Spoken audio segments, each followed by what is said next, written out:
வலைக்கும் வரஹ்மத்துல்லாஹி வபரகாத்துஹு. விசுவாசமும் வியாபாரமும். அல்லாஹுடைய தூதர் ஸல்லல்லாஹு அலைஹி வஸல்லம் அவர்கள் கூறினார்கள்,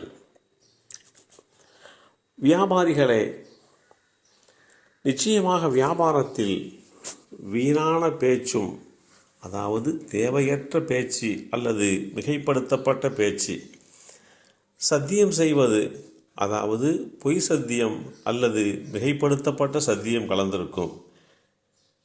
எனவே அதை தர்மம் மூலம் தூய்மைப்படுத்துங்கள் அல்லது அதனுடன் தர்மத்தை கலந்து கொள்ளுங்கள் என்று குறிப்பிட்ட இந்த செய்தி சுனன் அபூ தாவூத் என்ற நூலிலே 3326 என்ற எண்ணிலே பதிவு செய்யப்பட்டிருக்கிறது. இஸ்லாமிய மார்க்கம் விசுவாசத்தையும் வியாபாரத்தையும் இணைத்து வாழ்வியல் திட்டங்களை வழிவகுத்து கொடுத்திருக்கிறது.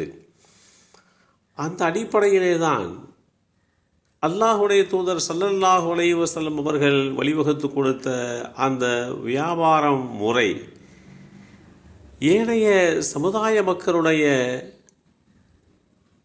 விசுவாசம், அவர்கள் விசுவாசம் கொள்வதற்கு காரணமாக அமையப்பட்டிருக்கிறது. அல்லாஹ் ஷுஐப் அலைஹிஸ்ஸலாம் அவர்களை அச்சமூகத்திற்கு தூதராக அனுப்பினான்.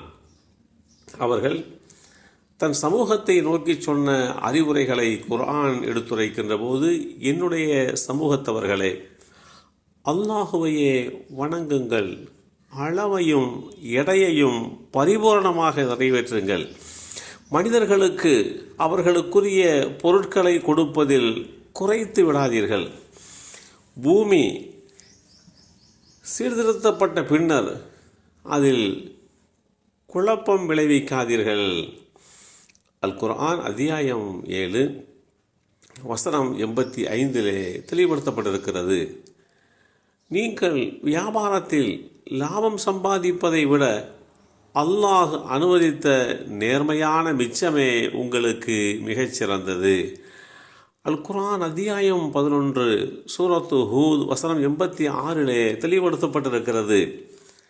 ஷுஐப் அலைஹிஸ்ஸலாம் அவர்களுடைய அறிவுரையை கேட்ட அந்த மக்கள் மிகவும் சாதாரணமான முறையிலே பதில் சொன்னார்கள். ஷுஐபே, நாங்கள் எங்கள் முன்னோர்கள் வணங்கிய தெய்வங்களை ஏன் கைவிட வேண்டும் என்றும், எங்கள் சொத்துக்களை நாங்கள் விரும்பியபடி செலவு செய்வதை தவிர்க்க வேண்டும் என்றும் உமது தொழுகையா உமக்கு கட்டளை பிறப்பிக்கிறது.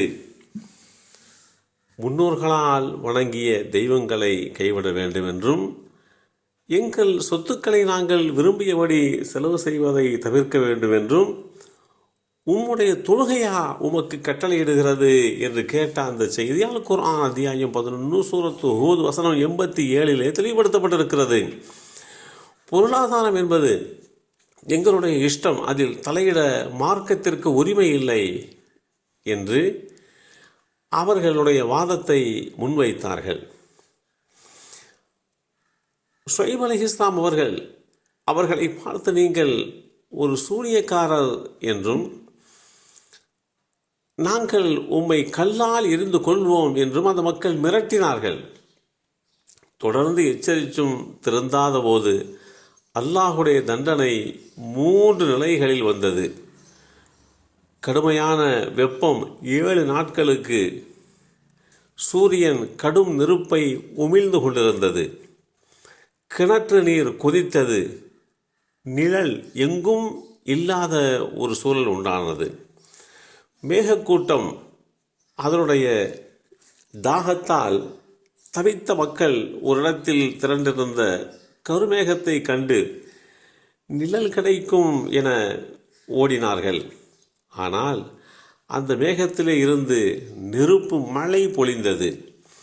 பயங்கர சப்தம், நிலநடுக்கம், இறுதியாக ஜிப்ரீல் அலைஹிஸ்ஸலாம் அவர்கள் எழுப்பிய ஒரு பயங்கரமான சப்தம் அவர்களை நிலைகுலைய செய்தது.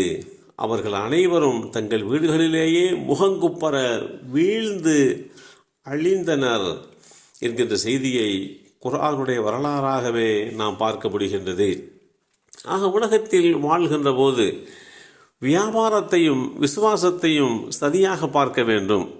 வியாபாரம் வேறு, விசுவாசம் வேறு என்றில்லாமல் ஒரு இஸ்லாமியர் தன்னுடைய விசுவாசம் எப்படி பாதுகாக்கப்பட வேண்டும் என்று நினைக்கிறாரோ அதுபோன்று வியாபாரத்திலே நேர்மை, சத்தியம் பாதுகாக்கப்படும். அப்படிப்பட்ட ஒரு சூழலில்தான் அவருடைய வியாபாரத்தில் அபிவிருத்தி கிடைக்கும். எல்லாம் வல்ல அல்லாஹ் அருள்வாளிப்பானாக. அஸ்ஸலாமு அலைக்கும் வரஹ்மத்துல்லாஹி வபரகாத்துஹு.